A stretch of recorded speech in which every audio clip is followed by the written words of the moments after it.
முன்பொரு காலத்தில வீரசிங்கபுரம் என்ற ஒரு ராஜ்யம் இருந்தது.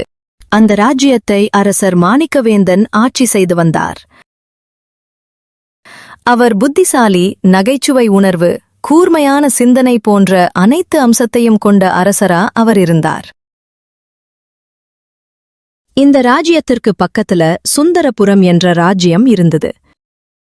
இந்த ராஜ்யத்தை ஆண்ட அரசர் எப்படியாவது வீரசிங்கபுரம் ராஜ்யத்தை கைப்பற்றிவிட வேண்டும் என்ற நோக்கமாக இருந்தார். ஒரு நாள், என்ன சேனாதிபதியாரே, நாம் எப்படியாவது வீரசிங்கபுரம் ராஜ்யத்தை கைப்பற்ற வேண்டும் என நினைக்கிறோம். ஆனால் ஒவ்வொரு தடவையும் ஏதோ ஒரு தடங்கல் வந்து அவர்களை காப்பாற்றி விடுகிறது. இந்த முறை வித்தியாசமாக நூதன முறையில் அவர்களை அடிமைப்படுத்த வேண்டும். அதற்கு ஏதேனும் வழி இருக்கிறதா? யோசித்துப்பார். அரசரை அவசரப்பட வேண்டாம்.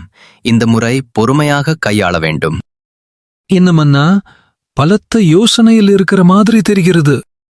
அது ஒண்ணுமில்ல மந்திரியாரே. அடுத்து சுந்தரபுரம் அரசர் நம்மை அடிமைப்படுத்த என்ன திட்டம் போடப் போகிறார் என்ற எண்ணம் என் மனதிற்குள் ஓடிக்கொண்டே இருக்கிறது. அவர் எப்பேற்பட்ட திட்டம் தீட்டினாலும் அதை தகடுபுடியாக்கும் நீங்கள் இருக்கும் வரைக்கு. எதற்கு கவலை? இப்படி அந்த ராஜ்யம் என்ன சூழ்ச்சி செய்வார்கள் என்று எண்ணி அரசர் மிகவும் கவலையில் இருந்தார். ஆனால் தைரியமும் அதிகமாக இருந்தது. என்ன சேனாதிபதியே, முக்கியமான தகவலா? ஆம் அரசரே, பாலஸ்தீனா நாட்டிலிருந்து ஒரு விலை மதிக்கத்தக்க வைரம் அந்திப்பூர் சாம்ராஜ்யத்திற்கு சென்று கொண்டிருக்கிறது. பாலஸ்தீன நாட்டின் அரசரே அதை அவரின் நம்பிக்கை தக்க அமைச்சரிடம் கொடுத்து அந்திப்பூர் சாம்ராஜ்யத்திற்கு கொடுத்துவிட அனுப்பியுள்ளாராம். அவர் நாளை நமது ராஜ்யத்திற்கு வந்து தங்கிவிட்டு அடுத்த நாள் அந்தியூர் சாம்ராஜ்யத்தை நோக்கி அவரின் பயணத்தை தொடரப் போறாராம். அதனால்தான் உங்களிடம் அனுமதி கேட்டு தூது ஒன்றை புறா வடிவில் அனுப்பியுள்ளார். இப்போது என்ன செய்யப் போகிறோம்? என்ன, விலை உயர்ந்த வைரமா? இதை வைத்தே அந்த ராஜ்யத்தை என் கைக்குள் கொண்டு வந்து விடுவேனோ? சேனாதிபதி, நீ ஒரு வேலை செய். எங்கள் ராஜ்யத்தில் அரண்மனை கட்டும் பணியில் நடைபெறுவதால் தாங்கள் வந்தால் இங்கு தங்க முடியாது. அதனால் பக்கத்தில் உள்ள வீரசிங்கபுரம் ராஜ்யத்திற்கு செல்லுங்கள். அங்கே நீங்கள் இருப்பதற்கும் உங்கள் வைரத்திற்கும் பாதுகாப்பு அதிகமாக இருக்கும். அந்த ராஜ்யத்திற்கு செல்லும் வழியை என் ராஜ்யத்தில் ஒருவர் வந்து வழிகாட்டுவார். அவரே என் ராஜ்யத்திலிருந்து வந்தவர் என்று நீங்கள் யாரிடமும் சொல்லக்கூடாது. ஏனென்றால் எனது ராஜ்யத்திற்கும் அவர்கள் ராஜ்யத்திற்கும் சண்டை இருப்பதால் நான் தான் உங்களை அனுப்பி வைத்து என்று அவர்களுக்கு தெரிந்து உங்களுக்கு இடம் தரமாட்டார்கள். ஞாபகம் வைத்துக் கொள்ளுங்கள். நீங்களா வந்தது போல தெரிய வேண்டும். இதை ஒரு புறாவில் கட்டி தூது அனுப்பிவிடு. அதன்பின் நம் தளபதியாரையே வேடமிட்டு அவர்களுக்கு வழிகாட்டப் போகச் சொல். அதன்பின் அவரிடம் ரகசியமாக தூது வழியாக நான் பேசிக் கொள்கிறேன். இப்படி அந்த ராஜ்யத்தோட அரசர் சொன்ன மாதிரி சேனாதிபதி புறா கிட்ட தூது அனுப்புறாரு. புறா பாலஸ்தீன அமைச்சர்கிட்ட போகுது.